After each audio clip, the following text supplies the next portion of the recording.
បាទសួស្តីទស្សនិកជនដែលតាមដាន Channel ខ្ញុំបាទហៅសវណ្ណបាទនេះខ្ញុំបាទសូមបង្ហាញពីវត្ថុស័ក្តិសិទ្ធិដែលប្រើប្រាស់ប្រចាំផ្ទាល់ខ្លួនរបស់ខ្ញុំបាទនេះគឺព្រះមនីសីនេះគឺសាងពីឆ្អឹងខ្លាធំហើយបើតាមប្រវត្តិគឺបានហើយតាយសាក់នៅក្នុងព្រៃហើយបានពីបងប្អូនជនជាតិមកដែរទេតែបានគាត់ចែកឲ្យប្រើហើយខ្ញុំក៏បានយកទៅឆ្លាក់ធ្វើជាព្រះមនីអេសីណាខ្សែកមួយនេះគឺមានច្រើននេះគឺ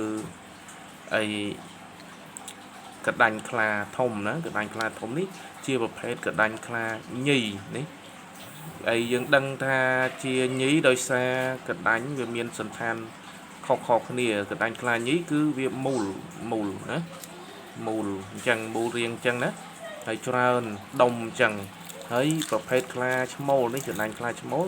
វាមានរាងវែងអញ្ចឹងណាបងប្អូននេះវែងអញ្ចឹងអត់មូលទេអញ្ចឹងអានេះញីឈ្មោលណាកដាញ់ខ្លាញីឈ្មោលណាពីនេះហើយមួយនេះគឺកូនក្រកឆ្មាណាកូនក្រកឆ្មាហើយខ្ញុំបានយូរហើយ7-10ឆ្នាំហើយមកនៅជាមួយខ្ញុំតែឆ្មារបស់ម្ដាយខ្ញុំគាត់ទុកឲ្យណាហើយទុកឲ្យទាំងកូនក្រកទាំងសុកនេះគេហៅថាសុកឆ្មាណានេះសុកឆ្មាចាស់បុរាណថាអ្នកណាដែលមានកុយពុកសុកឆ្មានងហើយគឺសុកសុបាយណាសុកឆ្មាមាន2ណាមាន2នេះនេះបានក្រោយគេណានេះសុកឆ្មាដែរណាបានតែសុកទេតែនេះ